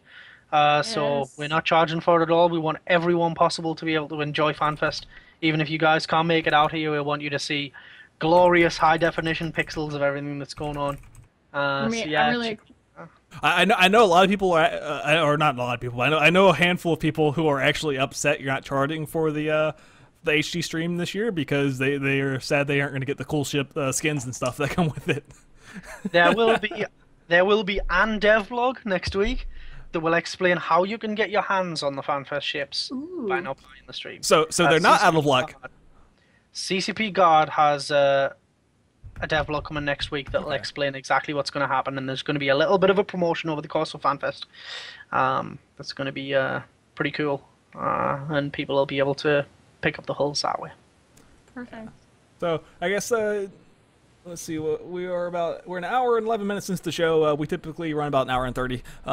But we have talked about FanFest a lot. Talked about lore. Talked about scope. Talked about your beer diploma. That was a thing. And I guess let's talk about some Eve. So Hell yeah! Actually, like what's going on in the Tranquility? game that we play. Yeah. So recently, Pandemic Legion took F4R station back from Hero Coalition and Catch. It was I think I covered a few of the fights, and from what I've been told by Pandemic Legion, they needed the station for logistics to get their ships so that they can keep fighting. So so for like 3 timers straight, they sat on top of the station with supers and carriers, and the final timer for the station, Hero Coalition actually showed up with a Tengu and Eagle fleet, and they actually they got the last shot on the station. They were against this entire super fleet and capital fleet, and their Tengus and Eagles actually stole the final blow on the station. So the timer got pushed back into armor cycle. That's the best. Yeah, so that's awesome. Way to deal with it in the world. Right? It was the posts on our Eve and our Brave Newbies were hilarious. Oh, I believe they were. It was good. So what do you think, CCP Falcon, of an alliance like Pandemic Legion fighting Brave Newbies and Hero Coalition and Catch? I think it'd be kind of I got to take my hat off to Hero Coalition, to be honest, because PL are a tough adversary. You know what I mean? There's a lot of, and I've got a bit of a soft spot for PL because of my roots as a player. Right. I was with Snig back in the day, and I know that some of the core members are still there to this day, and it's a hell of a fight to fight against PL. You know, they're well established. They've got a lot of good FCs, a lot of veteran pilots. They've got, I think, I would hazard a guess, they've probably got one of the best proportions of high skill point characters in the game. Not just their super and titan ults and all that other crap, but actual people who are just out there PvP and in general. I think the demographic in terms of skill points in PL must be really, really interesting. Skill points do not a great pilot make, obviously, but in the same respect, I think help. Well, yeah, they certainly help being able to fly stuff. But you know, you can have 130 million skill points and still be an absolute idiot and lose every fight you get into because you don't know what you're doing. But in the same respect, yeah, I mean, like, hats off to Hero being able to at least attempt to hold their own against PL. It's kind of, it brings me back to sort of that what's going on with Hero and PL right now brings me back to the early days of Goons, when Goons and Bobs went fight. And I was watching this from distance because I've never ever been into Sov warfare. I've always been like a low sec, null sec, Roman nomadic kind of guy when it comes to playing Eve. But I remember a thread a lot of years ago on Corporation Alliance and organization discussions where people were ripping hardcore on the Goons. And like Bob were like, you're all gonna die, rah, rah, rah, rah, as they used to do. The Goons were like doing the whole thing, you know, just being goons, basically. And, that was back in the days of 1,000 Rifters, and we've upgraded since then. And I remember Molly being like super arrogant and being like, "You guys are just so dead. We're just gonna wipe you out." And I remember quoting Molly on the forums and being like, you know, you're laughing now, you know, when you've got 3,000 Rifters to deal with, but when these 3,000 Rifters turn into 3,000 Dreads and Carriers, you guys are going to be so fucked. And 3 years later, I was at the Bob barbecue with him, like, after Bob was just totally screwed and had died, and he was like, you know, I still remember that forum post, and you were so right. And I'm like, let's have another beer and a burger. It's the same thing with Brave Newbies. Is right now they're getting attacked, and they're learning so much from PL and their growing FCs. And everyone asks me how do I become a big scale FC, and the way you do it is you go out and you lose fleets. Yep. And, yeah. You throw your face against the wall and. like whelping is the best way to learn, I found. Like I've done some stupid shit when I was an Eve player. Like I distinctly remember being drunk as hell on a faction battleship roam in Amamaki and warping like 80, 90 faction battleships from VETO Corp on an anniversary roam to a POS in Amamaki when I was drunk. And everyone just bouncing off the bubble like a pack of idiots screaming. And we got one Vindicator into structure and we all got out alive. That was the only loss that we sustained, was the dignity of one of our Vindicators being in the structure. We all got out alive. But a lot of laughs were had, and I learned never to warp to a moon in low-sec again, especially not with an expensive fleet. Yeah. And yeah, I've done stupid stuff even as a leader in Eve. I think everyone has their derpy moments.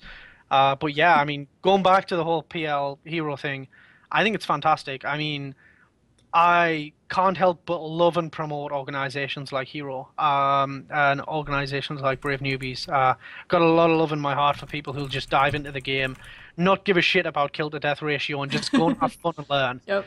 Like, because that's the way that you have fun.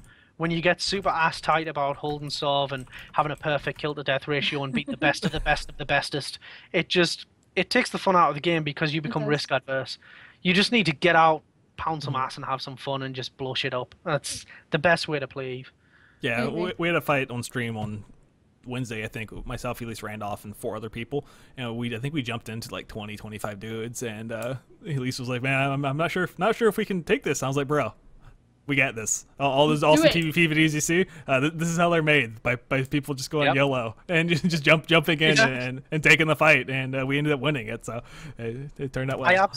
That's one of the phrases I hate the most in the world is YOLO, but that is exactly what Eve is. Like, it's ironic because you don't only live once in Eve, you live as many times as you want, but that's the way in a sense you do live once, though, because once that ship's dead, it's gone, which is it was one of the reasons I love Eve, is because you're not, it's not like WoW or something where you die and then you have to run back to your corpse and you don't lose anything. You have to pay a few gold to repair your armor or something. But I mean, it's once you lose your ship, it's gone, and that's what a big drive for players is, and that's what the risk averse comes from. And people just need to get to the fact that, hey, it's gonna die. You want some fun, you're gonna lose it. Or back in the day when you'd lose skill points when you accidentally pod yourself without upgrading your clone. Yep, done that a few times. Yeah. I can remember having done that drunk. Wanting to go up to Venal, up to 6NJ in Venal, where we had an office, because we were Garistas loyalists, because we were dirty role players. I remember being drunk and thinking, I'm going to go up to Venal and mission run. This is a great idea when I'm drunk. And undocked from the station, potted myself, got up to Venal and was like, oh wait. Looked at my set of jump clones, like, shit, I just potted myself in a slave clone. That was clever. And then, I lost a whole slave clone. It was wonderful. And, these are the stupid things that you do. It happens. You learn from it. You learn to, you learn to check to make sure you don't have implants in when you clone jump. Or rather, pod jump. I lost the snake set 2 months ago. Because I clone jumped in there and destroyed my own clone. Back in the day, I got my Zealot pilot, and I was like, yes, I'm going to fly a Zealot, it's going to be great, and then potted myself so I could get into a Zealot and fly it, and lost Cruiser 5, and was like, well, shit, 5 to 6 days, I'll be back in one of them Zealots, no big deal. I'll just wait, it's fine. These things happen. And I guess the nothing too big going on besides, I guess, all of Delve mobilizing and moving next door to Fountain. Fountain War again, yeah! So Fountain War Mark 6, I believe, at this point? I'm excited. I love Fountain Wars. The Black Legion, Kadeshi, Darkness, and Northern Coalition have moved into Hophib and ZXB to I guess, go ahead and start the... invading Fountain during FanFest again. And last time they tried this, it was in Venal, and they lost 3 Titans to us while all senior membership were at FanFest. So even while we're not home, the guard dog's still out, guys. And I'm going to be on the other side of the fence for the first time. This is exciting. Every time this has happened, I've been on the other side. This is exciting.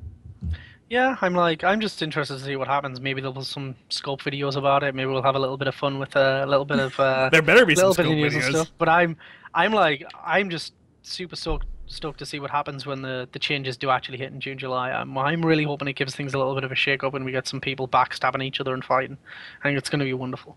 Because that's what it's all about. EVE is all about screwing each other over and getting the upper hand over people and having leverage and doing nasty things. It's a beautiful, wonderful, dark, dystopian, horrible place. And I hope that it really instills the need for people to mess with each other. Okay, well, we've been going for almost the hour 30, so I think it's time to do some Q&As and some giveaways. Yeah. No. So if you guys have questions, go ahead and ask them in chat, and Nystrik will pull them out, and we'll hopefully get some answers for you. If you really want to make sure that I catch them, type like my full Twitch name out, and then that way it highlights the question for me if you really want me to catch it. Otherwise, not a big deal.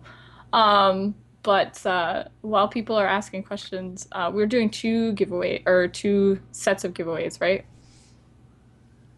This week. Because last week we were not able to do the giveaways because Twitch chat decided to crap out on us. So I believe we have two. What did we have? Oh, I think it was two Sveeples yesterday or from last weekend, and we said they're going to be the last two Sveeples we're ever going to give away. Yeah. And then a Nestor, because ProGod Legend wanted to give out a Nestor to our subscribers.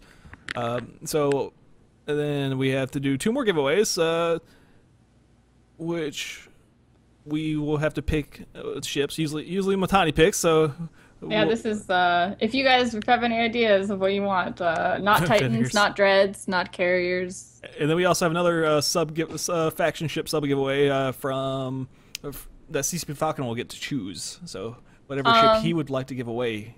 Yes. Someone's asking Falcon that how quickly the FanFest recordings will be online. I don't know if you have an answer to that at this point.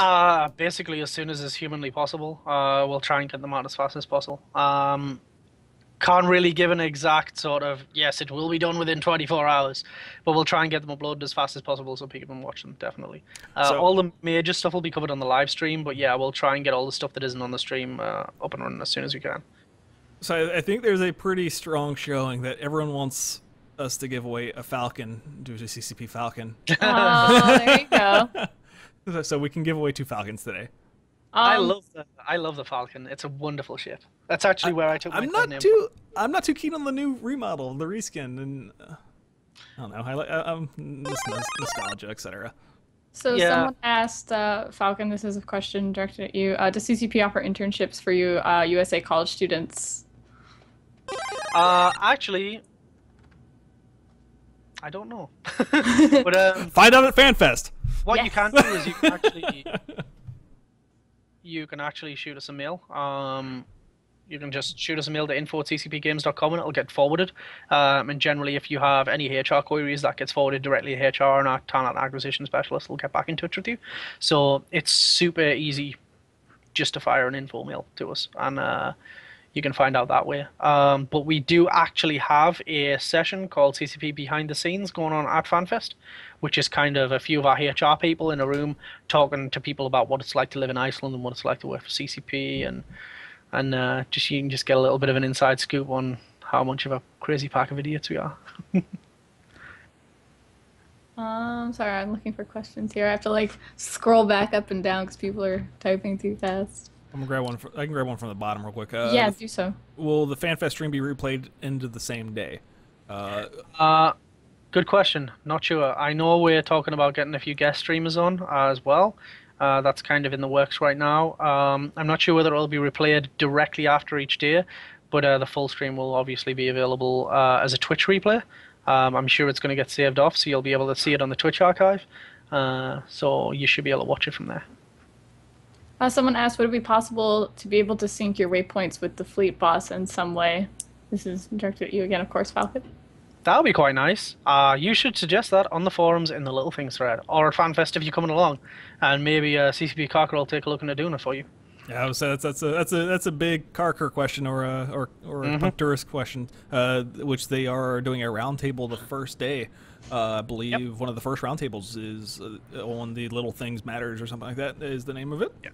This is the beauty of this. This is the beauty of this fast release cadence now. Like, you know, stuff like the inverted scrolling on a mouse wheel, or being able to mess around with dragging and dropping people into fleets, that kind of stuff. It's all super fast, super quick stuff that can be done and just released a few weeks later. So if you have any suggestions, get yourself over to features and ideas, or find one of the little Stings threads and just drop them in there, and you'll get a response. It's pretty cool because yeah, CCP Cocker and CCP Puncturus are like working like absolutely crazy amounts of time and all the little thing stuff. So they're definitely amazing. I think last year I went to FanFest and talking about an old feature that used to be in the game, which was the Scout feature, where you can mark your ship as not being able to take fleet warps. And I brought it up at FanFest, and they actually were able to get that back into the game. From I don't remember which patch removed it, but it has saved me quite a few co-ops from fleet warping them into the middle of a fleet. Absolutely hate that. It's the most annoying thing in the world. Yeah. Although I was always a terrible scout because I was always drunk, but yeah. Well, that's okay. Okay, so let's get some of these roles underway, and they'll ask more questions as it goes on, because there's a few that are there. So we're giving away a Svipple first. Okay, we can do that. And what we can also do, Nystrik, is instead of having people retype things every single time, we can just re-roll. Because people will already have entered, and we can just keep re-rolling. Okay, that's cool with me. So we need a word. Well, what we can probably do is just set it to Everybody? Yeah, just set it to anyone who talks in chat is entered into the raffle. Okay, so you guys have about 3 or 4 minutes. Type something in chat, anything really, and we'll just roll it in a few minutes. So someone else had asked, are there plans for live events which will affect the state of EVE in the future, such as the Leviathan event? Wow, yeah, the Caldari Prime event. That was a big thing. Yeah, that was kind of funny because that took 3 months of planning. So yeah, that was 3 months of planning by myself, CCP Etern, CCP Affinity. So it was pretty crazy, and it was actually spawned completely randomly from me sat in a meeting room when we were having a storyline meeting, saying, "I fucking hate that Titan. I wish we could get rid of it." And CCP Braxis turned around saying, "Nah, let's blow it up." That was basically what started it. And then we were like, actually, let's let players blow it up. And let's see what happens. And then from there, it just kind of went crazy. And it evolved into this whole like 6-month-long story arc, which went absolutely nuts. Spawned like chronicles and all kinds of stuff. So yeah, that was kind of that was a big world-changing event, I guess, in terms of in-game politics, NPC politics. Am I saying we'll do that again? Maybe, maybe if something super cool and super big comes along. I'd really love to get events moving again.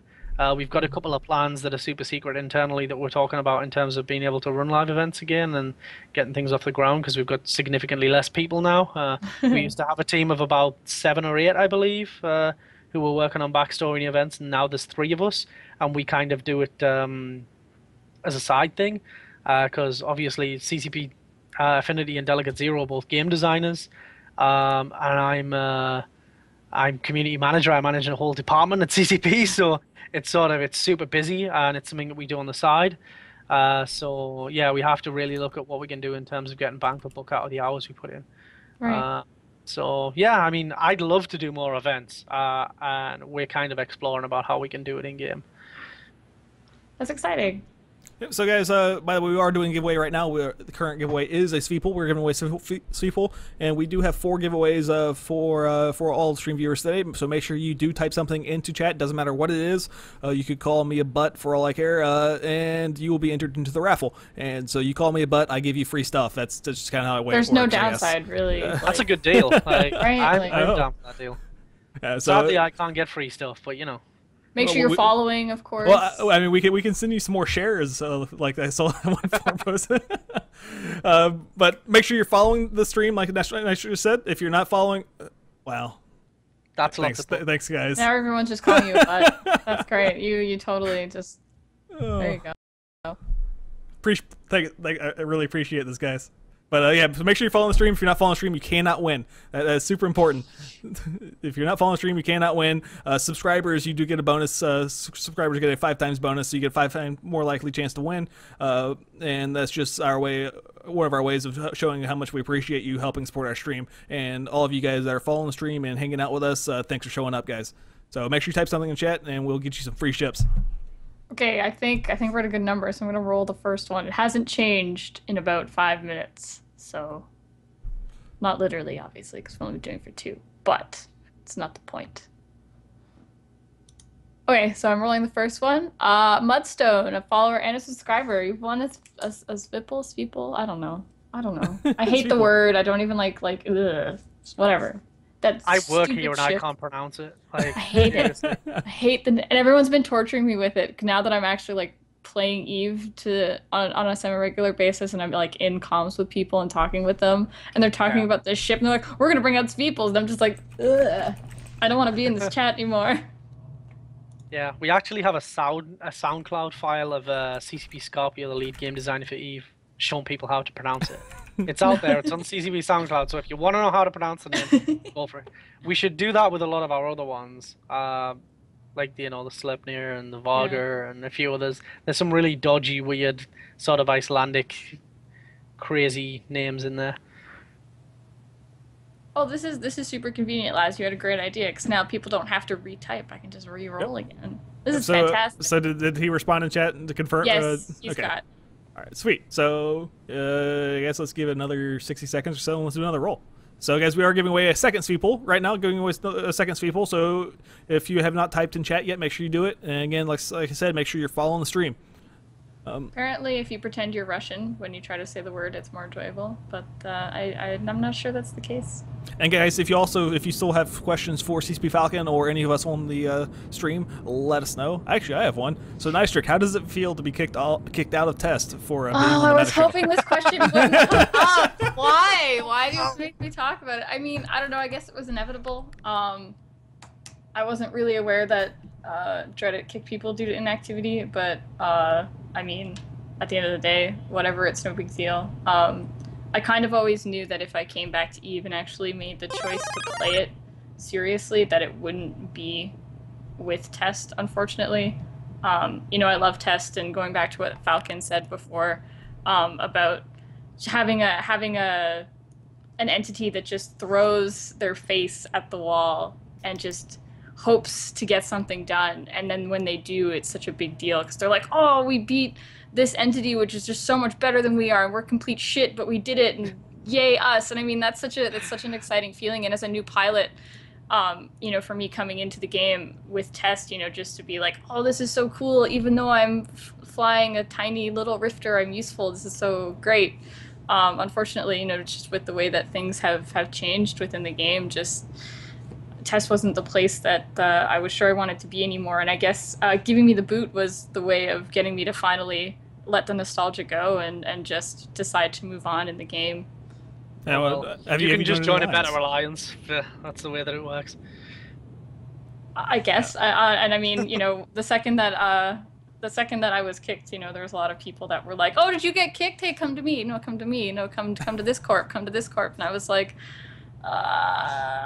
okay, what do I do? And then it was just, I'm nothing if not lazy, and Goons just made it really easy to be part of Goons. So I went there, and so far people have been super welcoming, so I'm pretty happy at the moment with that with one statement Goons. You just said is probably going to get like 100 people scammed, by the way.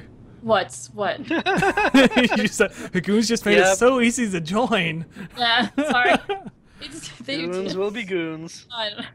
However, there is Karma Fleet. If you are wanting to get into 0-0 stuff and get into a new player corporation that is actually in the Goonswarm Federation, Karma Fleet is accepting new players who are willing to put the effort in, learn how to play the game, etc. It's ran by Marconius Porkbutt from former Brave Newbies. So it's really well put together. And if you are looking for a place, that is a place to be. And, yeah, I've talked with a few people from Karma Fleet, and they're all super cool. And I mean, I don't know, just so far, just everyone's been, even though I have no fucking clue what I'm doing because it's been a year and a half since I've played, and I'm just like, how does this game work again? And everyone's like, oh no, don't worry, just train this, do this, like don't worry, don't freak out. We all have no idea what we're doing too, so it's encouraging to kind of have that. People that have been playing the game for a long time are still like, we don't even know what the fuck we're doing. We just know to train these ships and stuff, so no big deal.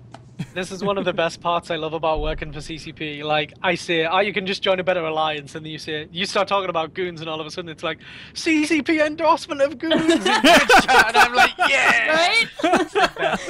Like, so good. Yeah, I'll say outright, like, I was at Vegas, I went out drinking with a load of goons and a lot of other Eve players. The goons are beautiful people. Same as I've been out drinking with a lot of guys from PL. PL are wonderful people. I've been out drinking with guys from Nulli Secunda.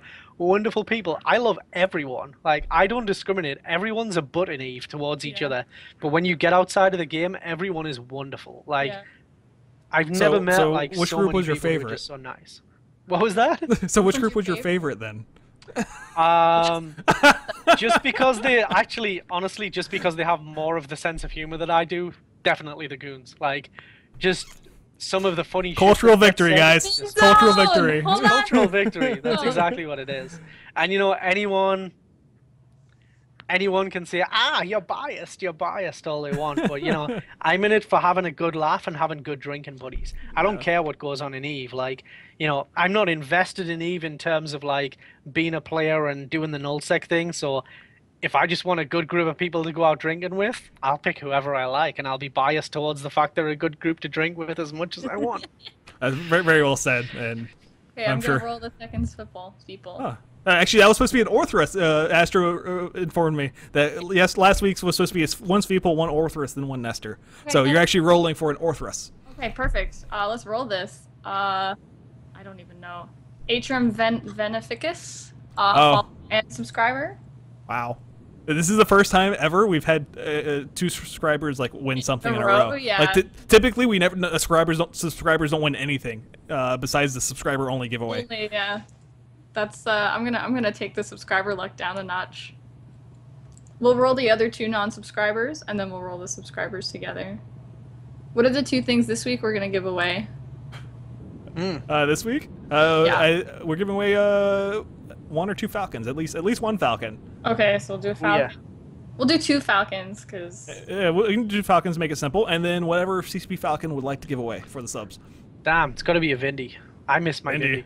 Vindies are I miss my number 1 favorite ship, man. Blasters. Yeah. Blasters forever.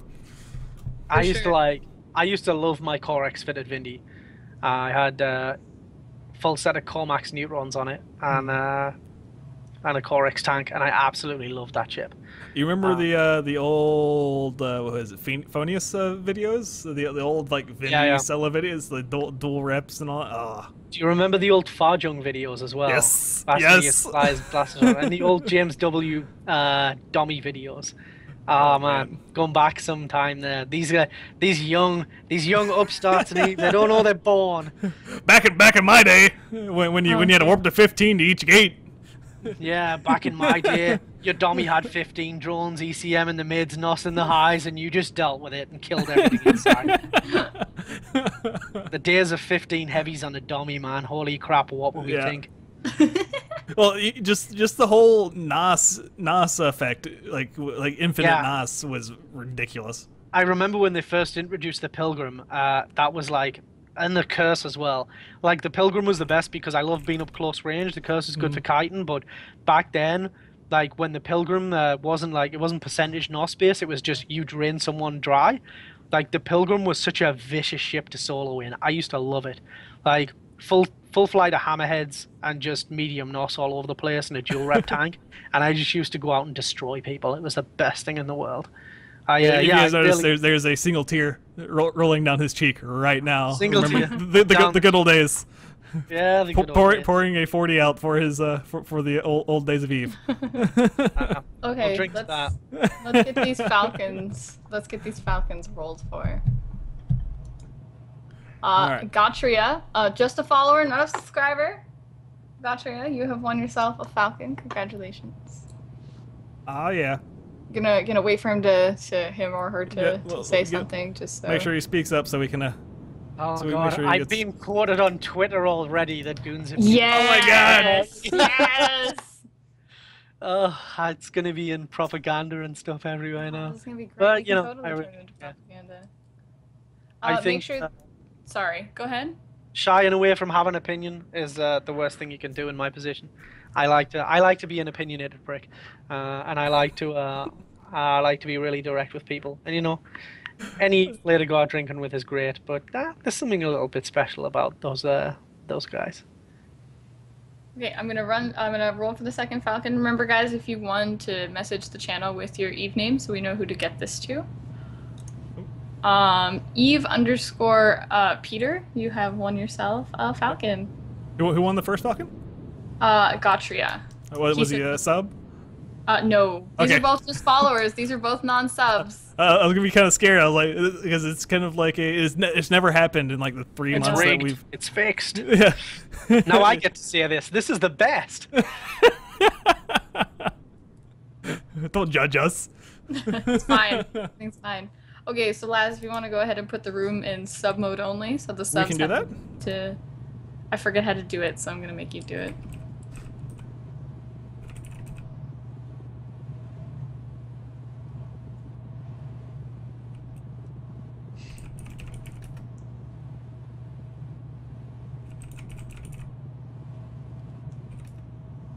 I forgot how to do it too. Ha! Did you forget too? Yeah. That's awesome. Oh, we're bad at Twitch apparently. Oh yeah. I only have to do it once a week, and I haven't like. Hold on, guys. I gotta go Google. I gotta go Google. Wow. Google has the answer to everything. That's where I get all my answers from too. Hold on. I typed it. I did it right the first time, and it didn't work. There it goes. Oh, there it goes. Finally. There we go. Yeah, Yeah. I was like, isn't it just subscriber or sub mode? It's one of the two, right? No, it's /subscribers, and I thought that's what I thought it was. I typed it in, it didn't work. I was a little upset. All right, sweet. Okay, guys, so go ahead and if you want to win something in subscriber mode, make sure you type something in. Sub hype. Sub hype. So the first one we are giving away, guys, is the Nestor. We are giving away the Nestor, and the second giveaway is going to be the Vindicator, best ship in Eve. Yeah, I quite like the Nestor too, though. It's a good piece of kit. I like it. The Nestor is really awesome because it has, like even like 0-0 warfare, because it has so many implications. Being able to refit off of it. Yeah, it's a nice hull. It's pretty too. It's good. I really like what the guys did with the Sisters of Eve hulls. They look really nice. I've been running around Losec with a Nestero PvP fit, Nice. and it's so awesome. It's so tanky. You only do like 99 DPS, but you can tank like 5 frigates versus 1, and you just go into these frigate only complexes in Losec, and you just brawl it out. Yeah, it's good fun. Yeah, I miss the good old days of piracy, man. So good. It's nowhere near as big as it was before, I think. But like back in the day, it was huge. You had all these huge pirate corps, and I guess we just got a new sub as well, and we have kind of neglected our shout outs for the subs since earlier. So let's go ahead and give a quick shout out to Oloran364, thank you for the sub, man. Grant Richard22, thank you for the support. Joe Bethany, Jabberjab, and Murakai, thank you guys all for becoming part of the crew. And Snoopy. Oh, and Snoopy's, it just popped up. Snoopy. Thank you. Nice. And we the past couple weeks we had Sub Sunday going on Sundays. I won't be able to do it tomorrow because I will be panic packing for FanFest. But are you going on tomorrow for Sub Sunday? Do you know about what time? Maybe. What time? No. Because I'm terrible and I'm bad at keeping schedules. I wasn't on last week because I felt like crap. Okay. But this week for sure. Tomorrow, hopefully around 2 or 3 o'clock. Not too late. I don't want to go on at 8 like I did the other week. So hopefully earlier tomorrow. And with all the sub hype, we also just got a new subscriber from DET Resprox. Thank you so much, man. And even though we've been saying it for the past 3 weeks, next week we will get the sub train thing working. TM. Actually, no, it won't be next week because there will not be a meta show next week. No, there will not be a meta FanFest. show next week. So No, next Saturday, just do it guys. live from FanFest, man. I'm gonna do it from your office. Live from FanFest. Right where you're sitting right now. You can have my Hello Kitty picture in the background too. Oh, I'm still your Nerf gun though. Yeah, I've got so many of these, man. I've got like I'm so jealous. I've got my my rifle, Tommy gun style rifle, and I've got like I got 2 pistols too, 2 nice strong arm revolvers, and then I really annoy CCP Logibro with this one. This is like I have like this huge rifle, and it just like spits Nerf darts everywhere. It's the most vicious thing in the world, and like If Yeah, you're he wondering sits where by the CCP spends their paychecks, it's at Amazon. Nerf Or guns, sorry, it's at Toys R Us. No, those are all free. Like those are just like ones that I got from around the office, and I'm just like, yeah, let's have some fun. That's awesome. It's awesome. Shout out to Cyrus Wolf. Thank you so much for the subscription, man. Thank you for the support. Like I said, all you guys subscribing to channels, thank you for the support. And like I said, we are trying to do more and more for our subscribers, trying to get more this Sub Sunday active. What we want to do is get Sub Sunday where we have 3 to 4 streamers come on and stream throughout Sunday, and that way you can kind of see a different plethora of games. You can play with a streamer and just kind of pick and choose the different stuff. And like I said, just so we can think of more ways we can show our appreciation. If you have any ideas of stuff you'd like to see on the stream, subscriber or not, make sure you send a message to the Twitch channel, and we will look at it and see what we can do and to improve your viewing experience. For sure. So I'm going to go ahead and roll. We haven't had too many other entries in the last minute, so I'm going to roll. Speaking of so weapons this is as for well. the... Sorry, what? What about Speaking weapons? of weapons as well, actually, we have this one too that's going to go into silent auction at FanFest. Another dust rifle. Yeah, this is. Speaking of one of which, our is Project replicas. Legion still a thing? Yep. We've got nothing new to announce at FanFest regarding it.